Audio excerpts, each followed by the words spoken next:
And नमस्कार।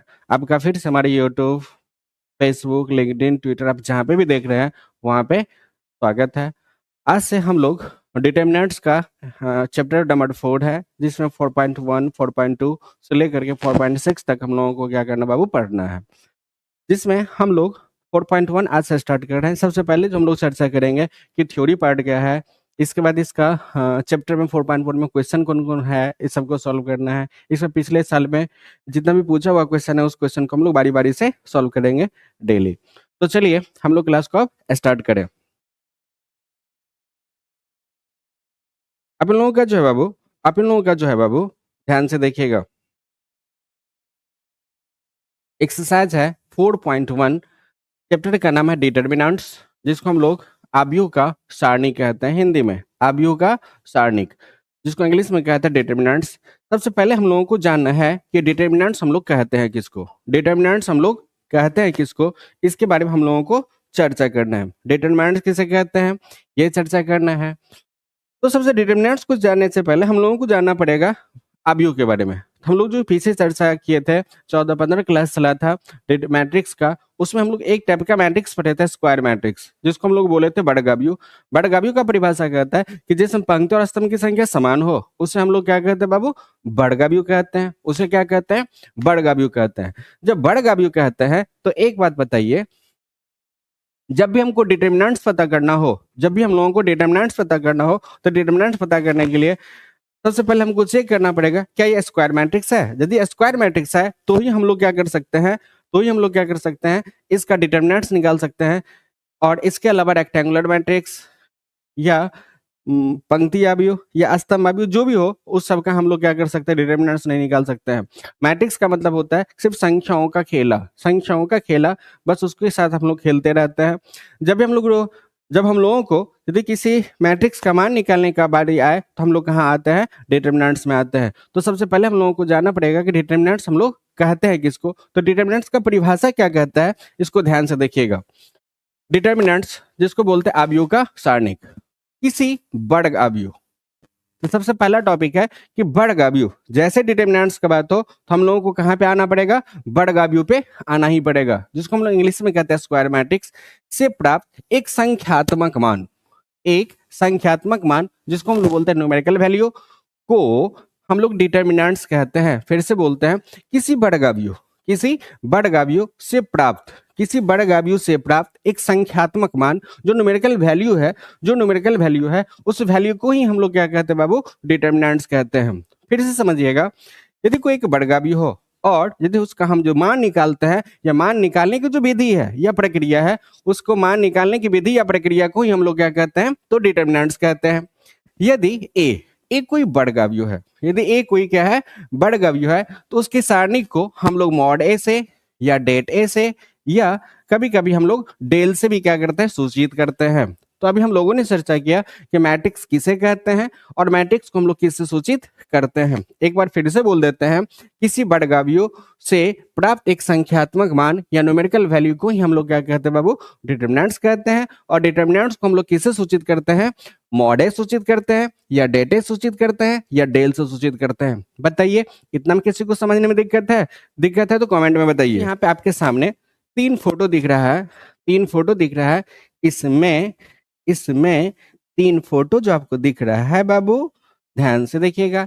ये पहला जो फोटो है वो है लेबनीज का, किसका, लेबनीज का। ये जो दूसरा फोटो आपको दिख रहा है, ये है सेकी ताकाकाजू का। ये किसका है, सेकी ताकाकाजू का। और ये जो है, ये तीसरा जो फोटो आपको दिख रहा है, ये तीसरा फोटो है गैब्रियल क्रैमर का। ठीक है, आपके सामने ये 3 महान गणितज्ञ दिख रहा है आपको, ये आपको 3 महान गणितज्ञ दिख रहा है। नाम है इसका लेबनीज, सेकी ताकाकाजू और तीसरा है क्रैमर। इस तीनों का बहुत अधिक महत्वपूर्ण योगदान है डिटर्मिनेंट्स को डेवलप करने में। इस तीनों का बहुत अधिक बहुत अधिक बहुत अधिक बहुत अधिक योगदान है डिटर्मिनेंट्स को डेवलप करने में। तो समझिएगा, यहाँ पे डिटर्मिनेंट्स का मूल विचार यहाँ पे लेबनिज और सेकी ताकाकाजू ने दिया। ये दोनों वैज्ञानिक ने या गणितज्ञ ने, इस दोनों गणितज्ञ ने, ये है लेबनिज और यह सेकी ताकाकाजू, इस दोनों का नींव रखा किसका? तो डिटर्मिनेंट्स का। डिटर्मिनेंट्स का ये दोनों गणितज्ञों ने मिल करके नींव रखा। और इसके बाद, इस दोनों के बाद ये तीसरा जो आया, इसे व्यवस्थित रूप से समझाने का श्रेय किसको जाता है? गैब्रिएल क्रैमर को। गैब्रिएल क्रैमर को। यहाँ पे इस दोनों गणितज्ञ ने डिटर्मिनेंट्स का नींव रखा और इसको आगे बढ़ाने का काम किसने किया? तो क्रैमर ने किया। अब देखिए 1663 ईस्वी में, 1663 ईस्वी में डिटर्मिनेंट्स का प्रारंभिक विचार प्रस्तुत किया। किसने किया? इस दोनों गणितज्ञ ने मिल करके किया। ये दोनों गणितज्ञ कौन है? लेबनिज और सेकी ताकाकाजू। इस दोनों ने मिल करके कब? 1693 ईस्वी में प्रारंभिक जो विचार था उस विचार को उन्होंने रखा। इसके बाद यहाँ पे रैखिक समीकरण को हल करने में इसका उपयोग किया। रैखिक समीकरण याद करिए, जब क्लास 10th में थे तो क्लास 10th में आप दो चर वाले रैखिक समीकरण को हल करने के लिए, दो चर वाले रैखिक समीकरण को हल करने के लिए आप लोगों ने 5 विधि पढ़ा था। लुप्तीकरण, बजगुणन, अनुपात निर्णय, इस प्रकार से आप लोगों ने 5 विधि पढ़ा था।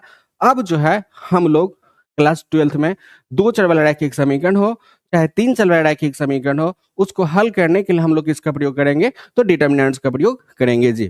तो देखिए यहाँ पे रैखिक समीकरण को हल करने में भी इसका उपयोग किया जाता है। आपने पूछा था कि डिटर्मिनेंट्स का क्या यूज है, तो डिटर्मिनेंट्स का यूज हम लोग रैखिक समीकरण को हल करने में भी इसका उपयोग करते हैं।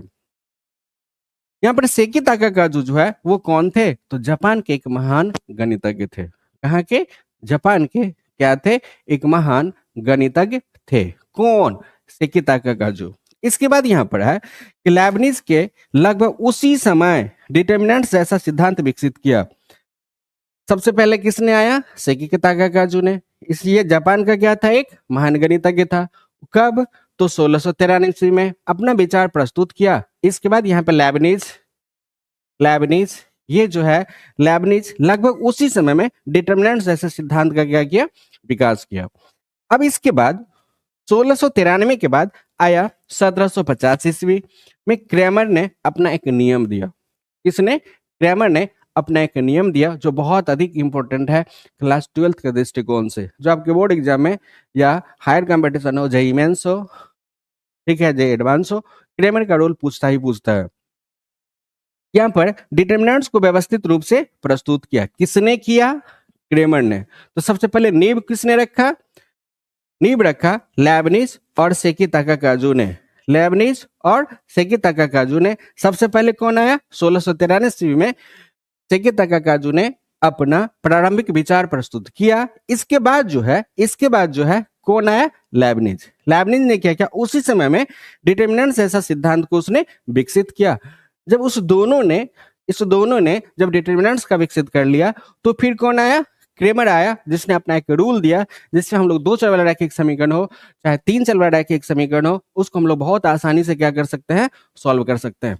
बताइए, ये था डिटर्मिनेंट्स का हिस्ट्री। बताइए किसी को समझने में दिक्कत है? यहाँ पे 2x2 ऑर्डर का आपको मैट्रिक्स दे दे और उसका डिटर्मिनेंट्स करना हो तो मैट्रिक्स का ही हम लोग क्या करते हैं? डिटर्मिनेंट्स करते हैं।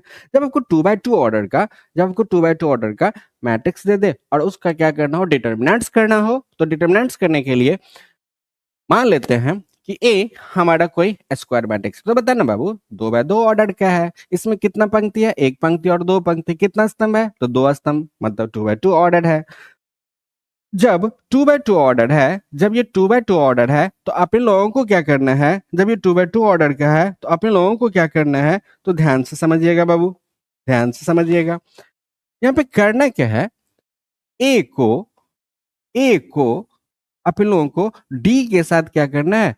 तो गुना करना है, मतलब ए डी लिखना है। फिर से बोलते हैं, ए को डी के साथ गुना करना है, फिर माइनस का चिन्ह लगाना है। बी को सी के साथ क्या करना है बाबू? अपने लोगों को गुना करना है। यहाँ पे बी सी हो गया। फिर से बोलते हैं, ए को डी के साथ गुना करते हैं, माइनस का चिन्ह लगाते हैं। बी को हम लोग सी के साथ गुना करते हैं, तो माइनस में क्या हो जाता है? बी सी हो जाता है जी, बी सी हो जाता है जी। तो देखिएगा, ये जो हमारा ए है, अब हम लोगों ने इसका जो वैल्यू निकाला और ये क्या निकाला, तो डिटर्मिनेंट्स निकाला। और पीछे हम लोगों ने चर्चा किया कि डिटर्मिनेंट्स को किससे सूचित करते हैं, मॉड ए से, या हम लोग डेट ए से, या हम लोग डेल से सूचित करते हैं। इसलिए यहाँ पे हम लोगों ने किससे सूचित किया, मॉड ए। तो मॉड ए बराबर हो जाएगा A D minus B C, A D minus B C. चलिए एक एग्जाम्पल करके देखते हैं। यहाँ पर ए बराबर है 3, 2, 1 और 4। 3, 2, 1 और 4। आप लोगों को क्या करना है बाबू, मॉड ए निकालना है जी। तो मॉड ए निकालने के लिए हम लोग 3 को किसके साथ, तो 4 के साथ गुना करेंगे, तो यहाँ पे 3 गुना 4 होगा, माइनस 2 को हम लोग 1 के साथ गुना करेंगे, तो यहाँ पे 2 गुना 1 होगा जी। 3 चौका 12 माइनस 2 इकाई 2, 12 में से 2 घटाएंगे तो कितना होगा बाबू, 10। तो मॉड ए का मान कितना निकल गया, 10 निकल गया जी। मॉड ए का मान कितना निकला, 10। यही आप लोगों का क्या होगा, आंसर होगा जी। बताइए